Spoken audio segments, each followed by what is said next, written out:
Hi all.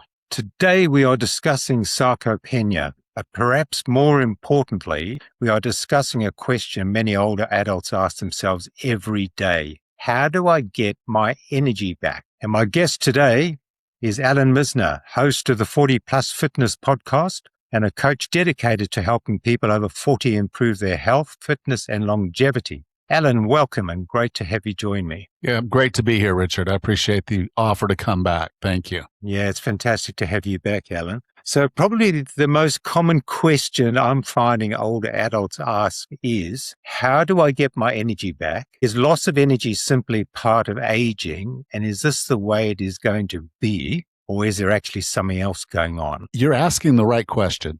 Good. And I'll make a little bit more sense as I answer it, because so many people get locked up in the how they look, how they feel kind of metrics, and they don't really pay attention to this core component, which is energy. Okay. So our energy, the energy in our lives, in our muscles, in our body, comes from a thing called mitochondria, and it's in each cell. There's a certain number of mitochondria. Muscle cells are the most dense in mitochondria. And when muscle cells are functioning very well, they have a lot of mitochondria, a lot of energy. Okay. And unfortunately, as we get older, not only does sarcopenia take muscle from us, we can also end up also not having very good quality muscle, meaning that there's not as much active and solid mitochondria function, and that's energy. Resistance training not only helps us maintain and potentially add muscle, it also improves the quality of the mitochondria in your body, therefore giving you actually more energy. So more muscle equals more energy. And so sarcopenia is the loss of muscle. It is effectively the loss of energy. And as we've previously discussed, you've suggested that some listeners wouldn't even understand the loss of muscle vis-a-vis gained weight over time. Yeah. It's an interesting one. Many older people don't say they have muscle loss. They simply say they're tired and have less energy or don't feel motivated.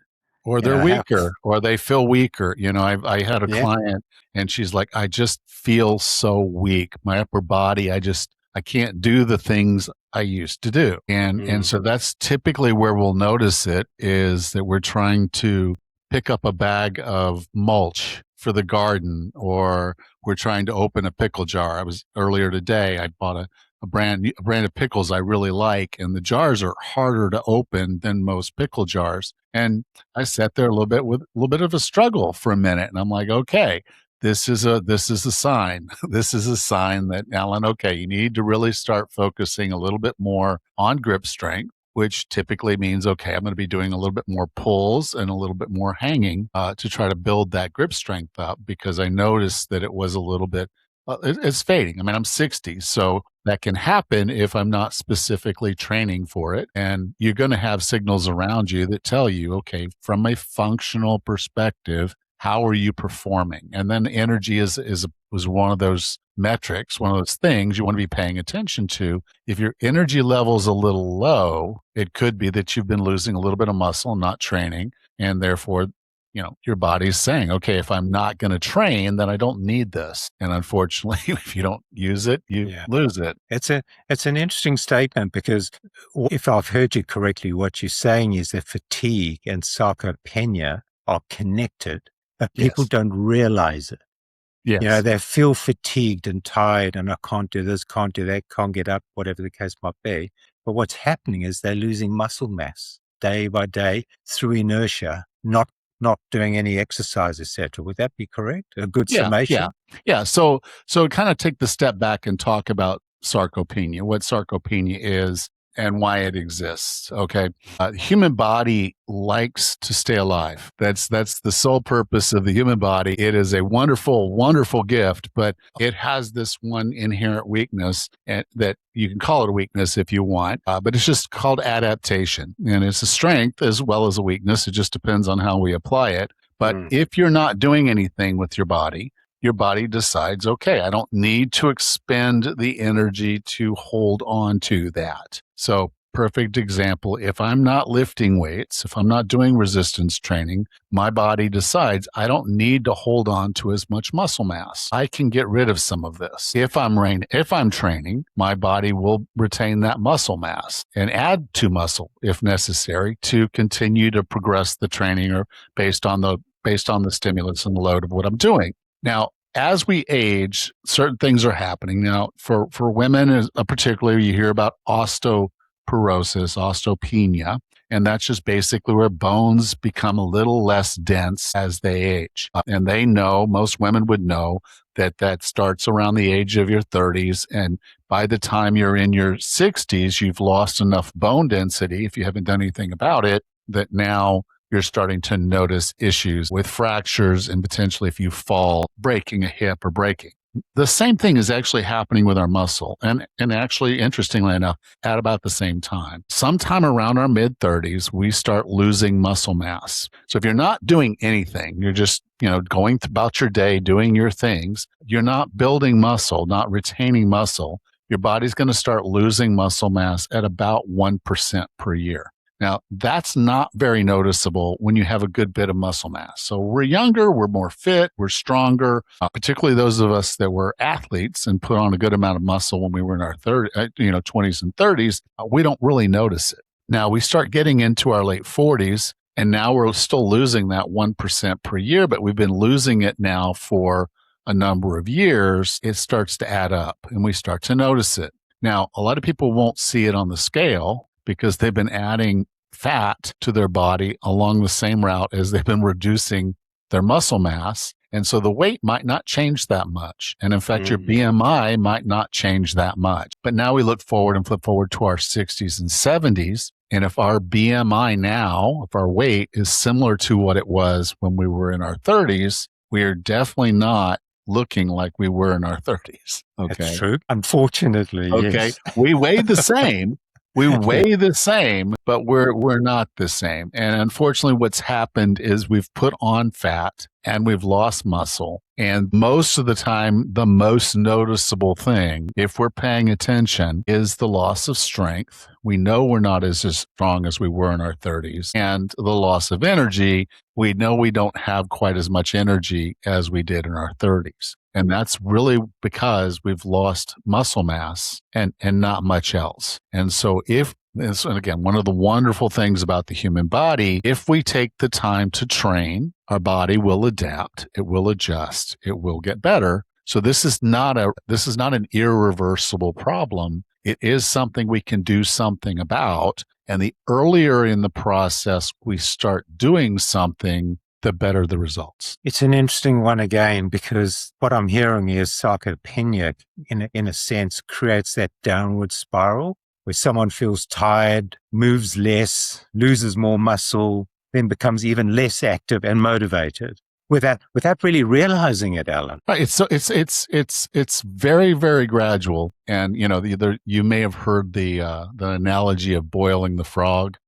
Yes. That the frog, it's not true. It's technically not true. But that the concept of the frog, if you slowly warm the water, the frog may not know that it's being boiled. And that's kind of the situation. Is it's a slow increase in temperature, if you will, a slow loss of muscle that we really don't feel and recognize until we've lost a significant amount of muscle. And one of the things about sarcopenia is it starts very slow and then it begins to accelerate. And typically from age 65 and older, the amount of muscle loss is much more significant as a percentage, and therefore we really start to notice it. And that's where you start seeing changes in structure of your body because you're becoming frail. And there's an unfortunate thing happening right now that I think a lot of people are missing. If they're getting into the GLP-1 drugs, which are weight loss drugs, the weight loss drugs, they're very inclusive in that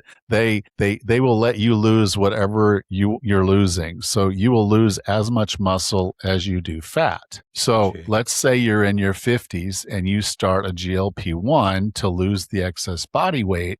Well, you're going to lose a lot of muscle and you're going to lose some fat. But typically statistics vary, but in a general sense, if you thought if I lose 60 pounds, if half of that is muscle, I've lost 30 pounds of me, of muscle, of real me that, was not the stuff I needed to get rid of. So my actual body fat percentage is worse than it was before I started. And if I'm not doing any training at all, basically, for older adults, GLP-1s are the frailty drug.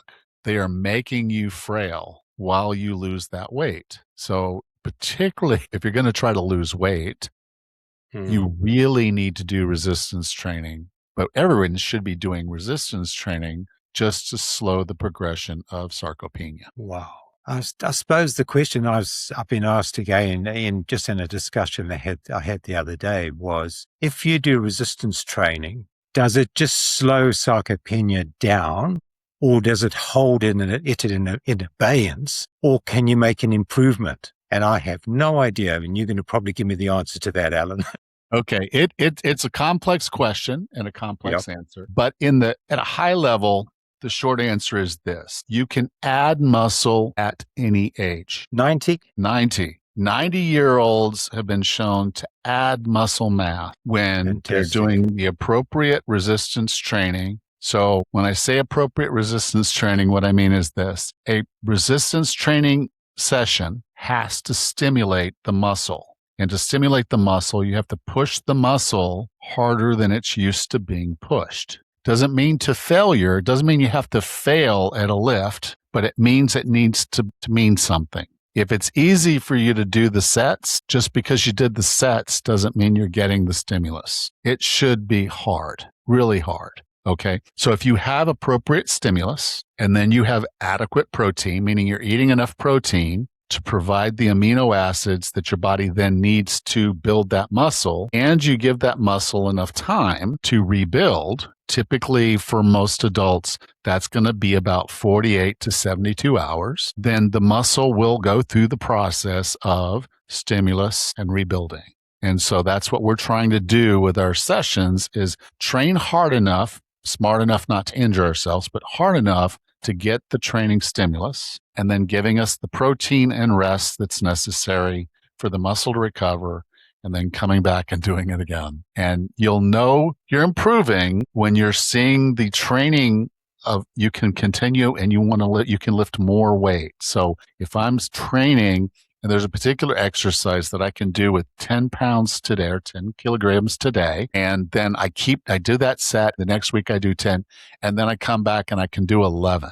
You know you're getting stronger. If you don't feel yourself getting stronger, probably not getting the training effect, or you're not eating enough protein, or you're not getting enough rest. But in a general sense, if you follow that cycle of stimulus, feed, rest, you will get stronger. You can add muscle. Yes, even at 90.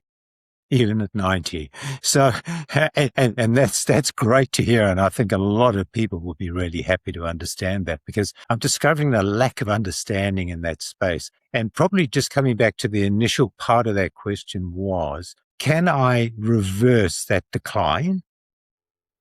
And you can I take the trend back up again? You can. Now, you're not going to be Arnold Schwarzenegger, and you're not going to be doing bodybuilding competitions anytime soon.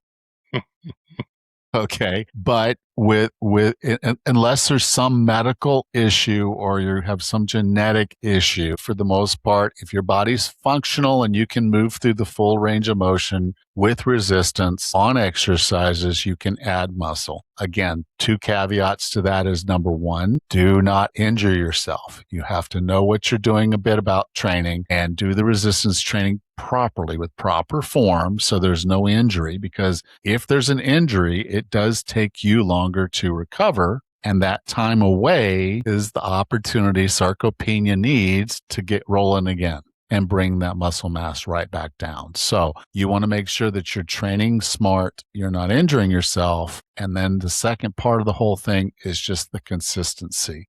You can't lift one time and then go get in front of the mirror and say, my arms don't look any bigger. You got to consistently do it. And where you're going to see it is those little bits and things we talked about. You're going to have more energy, When you go to do the things that you do, you're going to notice that they get just a little bit easier over time. So to help answer that question, to do the exercise, to feel I've got more energy is going to create an upward swing in a sense that I'm going to want to do it more and more and more. Psychologically? Okay. No, that's almost physically, isn't it? Physical. Physically, you're going to have more energy. Yeah. The consistency, yes, is going to have to come from a mindset. Initially, when you start lifting, it's hard. It's hard. And you're trying to change behavior. This was not something you were doing yesterday, and you're trying to do this today. And I'm telling you, okay, we're recording this on a Wednesday. Hey, Richard, I want you to come back on Saturday and do this again. And you're like, well, this was hard on Wednesday and, Saturday. So you have to mentally decide, and commit that maintaining building muscle is something you really want to focus on getting done. And then you want to be smart. You lift today, no injuries. We make sure we're getting good protein, adequate protein.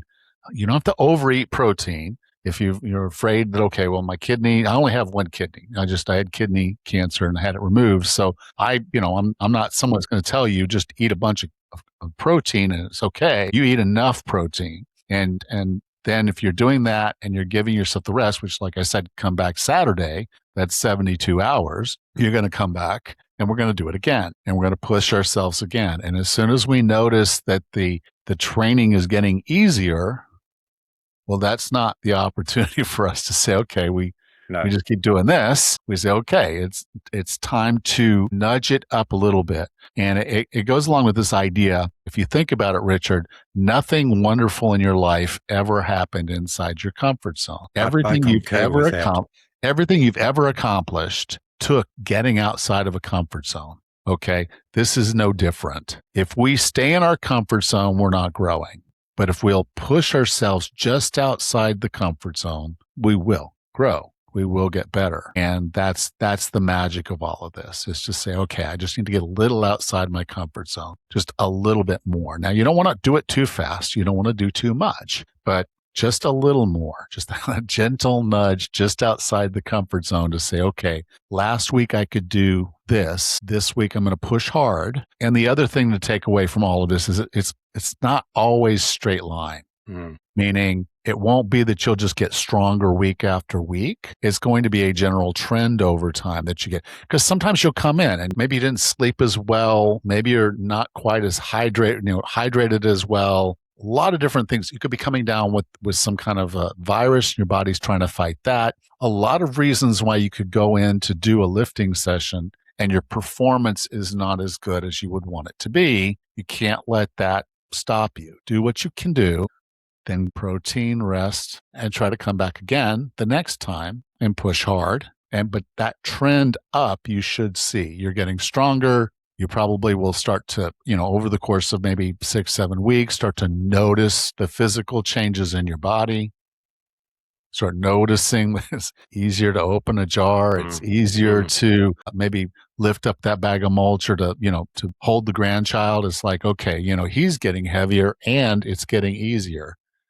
This is a win-win. I think it's fantastic what you've just said, Allan, and I think it would probably calm a few differences out there. Just the discussion I have sometimes is that people just feel it's a downward spiral from here. There's no going backwards. I'm now 85 and this is it for me. But what you've just told me is that you can improve your health through exercise, through resistance training, and it can get better, and therefore your energy levels increase, etc. I've got a great question for you, though, to follow up on that. Okay. So for someone who's, say, 70 and feels tired and lethargic and unmotivated, also the psychological aspect, and perhaps intimidated by exercise, and this happens a lot. I come across a lot of people who they look down on anybody that's just done a half marathon or a marathon and those sorts of things. What are you doing that for? And they're real couch potatoes. But now they're concerned in their older age. What is the smallest first step they could take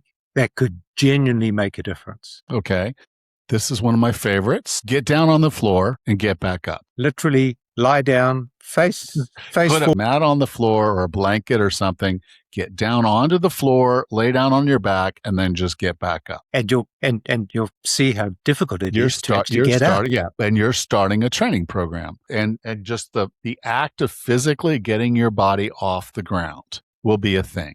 Now, it'll only be a thing for a short period of time, and then you'll get more efficient at it because you'll figure out, okay, if I put my hand here and I put my foot there, then that's going to make this easier. And then you'll start to learn those things. We want to progress from there. So one of the things I'll do is this. I'll have a client lie on their back and get up. And then I'll say, get back down, get on your stomach and get up. Okay, get back down, get on one side and get up. Get back down on the other side and get back up. Okay. And I have them run that circuit and they get tired, but it's a good circuit to do. And it works a lot of different muscles in your body, depending on where you're starting from the ground and then just working your way up. Okay. Even if you were just saying, okay, it's easier for me to get up when I'm on my stomach. And so you start on your back trying to roll over onto your stomach, you're still using your muscles against your body weight to do that. So all of this is training. Okay. Now I'll come up with someone who'll say, okay, when that gets easy, then what I want you to do is I want you to act like your right hand is glued to your left knee. So bring your left knee up and glue your right hand to your knee.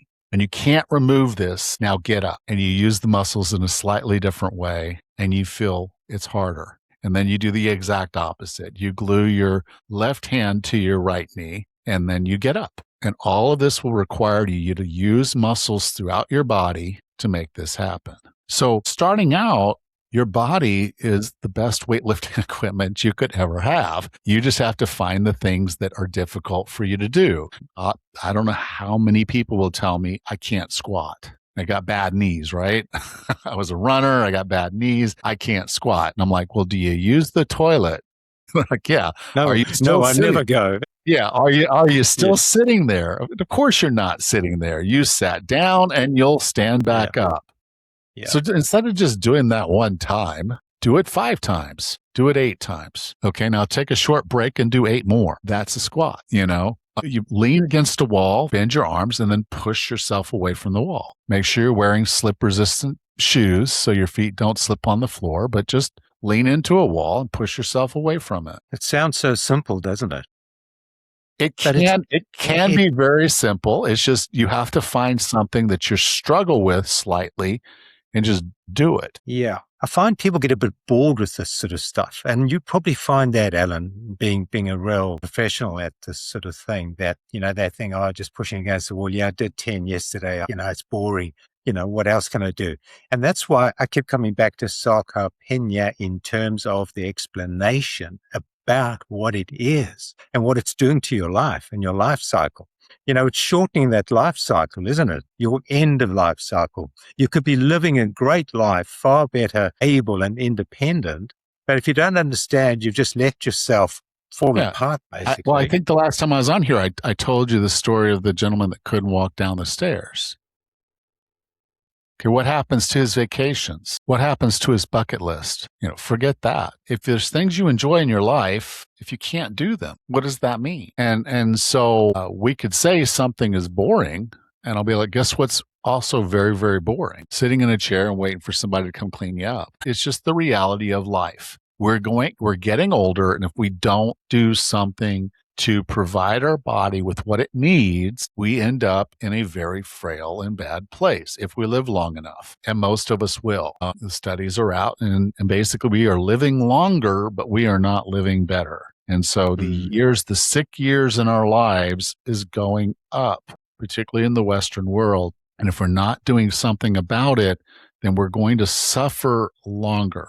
We're living longer, but we're suffering longer. And so whenever it comes down to, getting bored, I'm like, don't care if you're bored to do it anyway. There's a lot of things I don't like doing. I don't like cleaning toilets, but guess what? If I don't clean a toilet, eventually it's going to get pretty rank. Pretty bad. Yes. So some things just need to get done. And if you don't like doing this, I can totally respect that, but some things just need to be done. where I live at the moment is I've got a couple of oldies that are nearby, and I say that in a nice way because I'm heading in that direction myself. But they sit and watch telly or go to the supermarket, and they don't do much else, and they sit in their homes, and they've got the most beautiful homes to sit in, but they just, in my view, they're just quietly disappearing. One day they'll be gone. And I wonder why they do that. And it does concern me. And that's why I've started getting involved in this sort of thing, because I personally do 5 to 6 days of exercise a week, but I find it hard. There are mornings when I will get up and I'll bounce around and feel really good about things. And I'm turning 69 in September. And then there are mornings when I just hate the fact of getting up. But I forced myself. And you know something, Alan, by the time I've ended my session, I feel so much better. I feel great. There's something strange about that initial stage, pushing yourself to do something. And when you've done it, how you feel afterwards. That euphoria, because I've been a runner all my life as well. When you finish a half marathon, as hard as it might have been, by the time you get to the end, you feel exhilarated. That's a trick of the trade, is this whole give me 5. And the reality is you're going to have moments when you don't feel like doing something. But if you'll just say, I just need to do 5 minutes. If I do 5 minutes, I can check off that I did my workout. Okay. Just 5 minutes. But what most people find is they get into the 5 minutes. At the end of 5 minutes, they don't really want to just quit. They'll finish the workout because it was the getting started that was the hardest part, not the workout itself. And so our bodies face this inertia of, if we're sitting still, it's easier to sit still than it is to start moving. If we're moving, it's easier to keep moving sometimes than it is to even stop. So if you're struggling with inertia, finding that you just want to stay in that recliner and watch that television show, give 5 minutes. Okay. I know in the United States, they still have television commercials between the shows, but if that commercial comes on, that's your break. Get up and do some squats or whatever the case might be. Do some movement. And if that's all you do, then you've done that. But, to just sit there and say, I didn't feel like it every day to a point where now I can't do it. That's sad. It is sad. And that's the thing about where I am at my stage of life and the people around me, colleagues, friends, etc. And what I'm seeing, because I am trying my best, because I've run a lot all my life. I'm in that space where I understand what exercise does for you and I enjoy it and I get a lot out of it. But I'm seeing so many individuals that don't exercise at all and getting at my age or even older than myself, and what's happening to them. And when I talk to them about it, they almost ridicule my conversation with them. They don't take it seriously. And I'm thinking, you've got to do something about it. So probably another quick question for you, Alan, is that statistically, is there proof out there that regular movement and exercise does not only prolong life, but leads to a better quality of life, i.e. ultimately independence? Yeah, in every measurable way, In fact, right now, I'm about to interview Dr. David Perlmutter. I'm not sure if you know who that is, but he's a neurologist, and how lifestyle impacts cognitive decline, because he's come to understand that, we really can't treat Alzheimer's and Parkinson's and all these other diseases. All we're really doing is chasing the smoke and not being able to put out the fire. And so he's recognized that's a weakness in his field of neurology.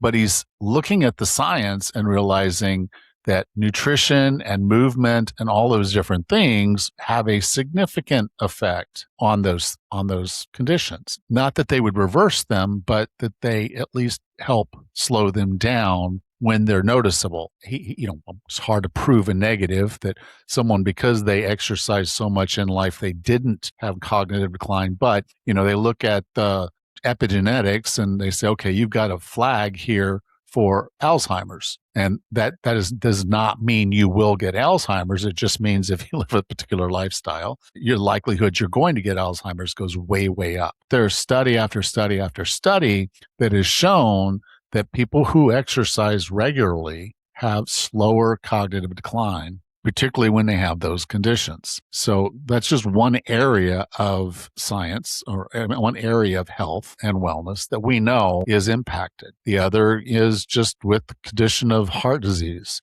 People who exercise have better insulin resistance, and as a result, they have less heart disease, less stroke, and less diabetes. The three of the top killers out there. Yeah. If you're doing proper training, physical training, the likelihood you're going to get those things is lower. So as we start looking at the things that take us out in the end, almost every one of them can tie directly back to physical exercise, and in particular, resistance training. Okay, so there's a direct correlation between exercise, resistance training, and longevity and the lifestyle you're able to live, not right? just longevity, but health span, meaning you're healthier for more of that. So looking at someone what the average right now for a Western male is 12 years of being old and sick, the unwell years, okay, those down years, 12 years. But if we're doing resistance training, that's a shorter period of time. So you're not just capturing longer life, you're catching better quality of life. And it's a very small investment for the payoff, if you ask me. And that's the message I'm trying to get across. Yeah. Once you understand that, you're then more likely to take action, to do something. So for a sanity check with you, Richard, I call it's the way I do my coaching, okay? And I coach this way, and I say, okay, I'm going to give more and care less. And what I mean by that is when I have a client that really wants to change, I will go out of my way to help that client succeed. Okay. I will give them more. But when I have someone who doesn't care and isn't doing the work, I cannot care more than they do. Okay. Yeah. And so I can disconnect myself. You're not going to make them do it. If they don't want to, that's it. Yeah. If you don't want to do the exercise, you don't care to do this, what we talked about, then I can't do it for you. But I'm not going to let you take me down mentally, emotionally, because you're not doing the things. Another way to look at it, and why I built that way, I'm a big fan of the transcendental model, which is the stages of change. You're familiar with the stages of change model? Okay. Yes. So those people that are sitting in their chair watching their show, they're in a place called pre-contemplation, which means they either don't know they have a problem, or they know they have a problem, but they don't care. Okay. Pre-contemplation. They're not even thinking about solving a problem. And then you have people who are in contemplation. They know they have a problem. They just don't know how, if, and when they're going to solve it. And then you have people who are in preparation, or in some models, it's called determination, and they're looking for an answer. Okay. It's that second two groups of people that I focus my attention on, because number one, when you know you have a problem, you deserve an answer. And when you're looking for answers, you deserve to find it. So I focus my attention on the people that are listening to this show. I promise you fit into either one of those two groups, or they're already into the action and they're doing the things we're talking about. And they're nodding their heads right now and saying, yes, I need that. Okay, no, understand. But this leads me into a nice question again, in terms of, and this is something I've thought about myself and discussed with others. I'm on board. I understand that the necessity for the exercise daily, resistance training, etc. I'm on board. I want to do it. I know it's good for me, longevity, all those sorts of things. What often comes up is, at my age, I might have a heart problem. At my age, I might have some other symptom that I'm not aware of yet. I'm concerned I might have a stroke. So the question that comes up every now and again is, how hard and how fast, basically. So in other words, if I'm going to start, do I just progressively push harder and harder and harder, even though I'm getting older and older and older? Okay. I don't know if that makes sense, Allan. This is a good one, because you're going to see this over and over and over. Get clearance from your doctor before you start any fitness program. Okay. That's going to be a disclaimer on pretty much anything you do fitness wise. The doctor needs to basically tell you it's okay to exercise. Now, here's where the rubber hits the road, though. Some doctors were trained up on the idea that you shouldn't push yourself too hard. Yep. Yeah, this is what I've heard. You should avoid things. Like if you went in right now, you're a runner, and you went in and said, "Doctor, I'm having some issues with my knees." And then he said, "Okay, so do you run?" You're like, "Yeah, I run this much." And he's like, "Okay, you can't do that anymore." Yeah. That's probably not the right answer for you. And it's probably not the right answer at all. The problem is that just what he was trained up on and what he knows. So a general practitioner, general doctor is taught up on certain things. A perfect example is this. Do you know where the heart rate monitor, so when you see a heart rate monitor, it says you're in those different zones? Okay, Yep. I use a smartwatch all the time. Okay. Well, here's how that 220 minus your age whole thing happened. Yes. Okay. There were heart doctors that were dealing with patients, and when you had a bad heart, the doctors were giving the advice to avoid anything strenuous, do no exercise. And they found that their patients were dying younger and younger.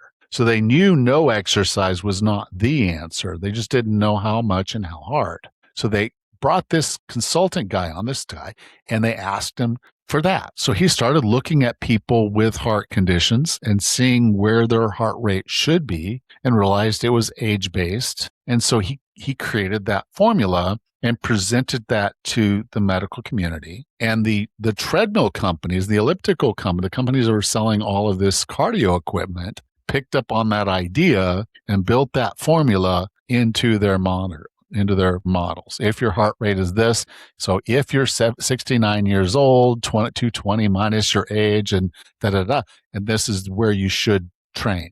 Okay. But not everybody's wired the same way, and not everybody is a heart patient. And so you may find that you pretty easily can carry yourself at a higher heart rate than some of those monitors. Now, some people have a very low resting heart rate, particularly if they've been lifelong runners, and they may struggle to get themselves up into those zones because their heart rate just doesn't go that hard, even when they're all out. So you have to look at those kind of things with a grain of salt, but that's where that comes from.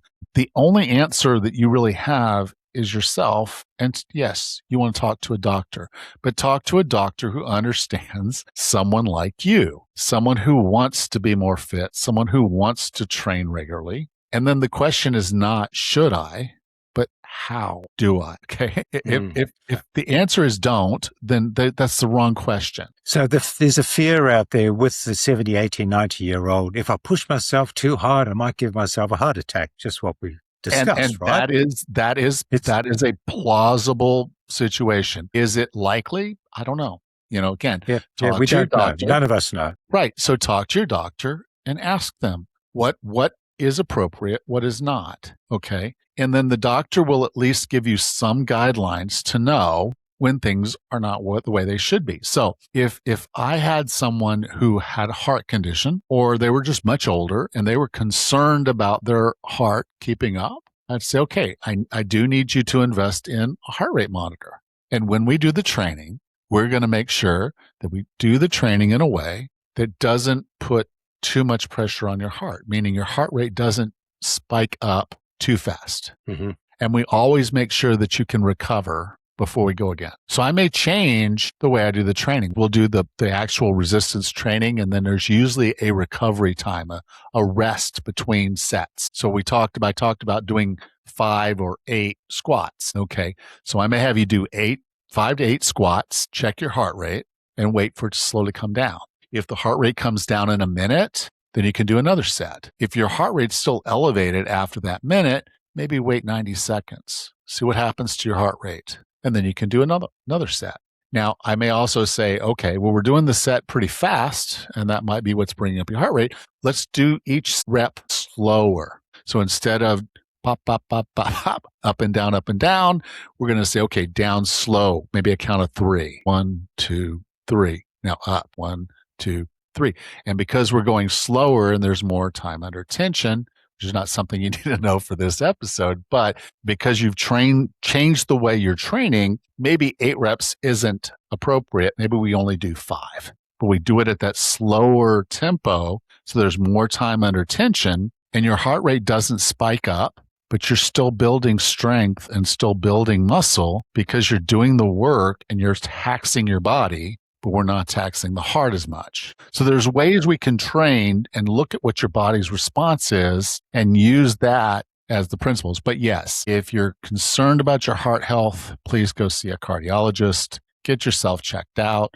get your calcium score do the work that's necessary to make sure you're healthy enough to do the exercise. And then, yes, think through the process so that you're not overtaxing yourself and you're watching your recovery in between sets and in between sessions to see that you're recovering properly.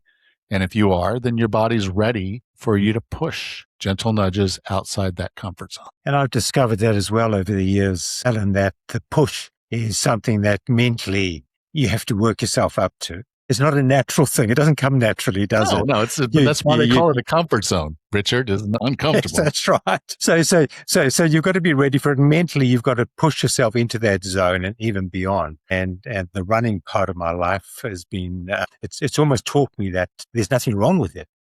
Right. You can get a lot out of it as well. You can. And so that's one of the things is you look at those little pushes outside your comfort zone. You have to decide what kind of person you are. Do you like challenges? Do you like scores? I'm a high challenge person. So in my model, I call that basically as an atlas, which is someone who needs a challenge. I like having a big challenge in front of me, something scary.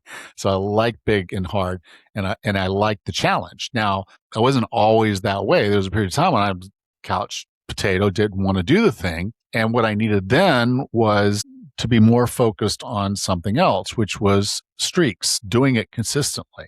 So I was focused much more on the consistency of doing it than I was on the challenge. And so you just want to make sure you're paying attention to whatever your hang up is, and then really push yourself on that. And then you'll find over time that gets easier and easier, and you can push yourself through. Yeah, it's an interesting one because what we're telling everybody out there, it is certainly possible to rebuild muscle, even at the age of 90. You've just got to get off the couch. You've got to do something about it. You've got to make that initial effort to get off your butt. Go and grab something, walk or whatever. Or get on your butt, get on the ground, get back up. Just little things that are outside your comfort zone that are a little hard. And then just keep doing them consistently over time, and you'll get better. And as you get better, push yourself a little bit more. That is mentally hard. It is. If it was easy, everybody would be doing it. Yep. We would say, okay, we're going to have a group class and everybody would show up. Gyms sell memberships so nobody shows. They literally have probably 10 times as many members as people who show up. That's the financial model for these health clubs that, they charge $10 and are like, how can you run a health club and only charge 10? Well, there's 9 other people that paid that $10 that don't show up every day. If everybody started showing up, there'd be a line out the door and you'd never get in to do your workout. But that's not the case. People want to get in shape, but they don't want to do the work. Be different. Yep. Do the work because that your body is depending on you. Yep. Your life is depending on you, and you have to do the work. The time for being a child is way long ago. Yes, absolutely. And I think, Allan, you've touched on something there very quickly. Gym. You don't have to go to a gym. No, you don't have to sign up for any fancy, whatever it is, aerobics lessons or Pilates or any of that. You can do all of this at home, can't you? If it helps you, it helps you. Now, one of the things I will say this, okay, and this is one of the things that a lot of people miss about the gym, okay? Gyms can be intimidating, but they shouldn't be. You can get past that. Again, that's a growth thing. But one of the other aspects of longevity and health is social connection and purpose. And so many times, particularly as we get older, we're losing friends and we're losing our social connection. We're not in the workplace anymore with the people we used to work with. Our friends are passing. Our family, in many cases, have moved and they're not right there with us all the time.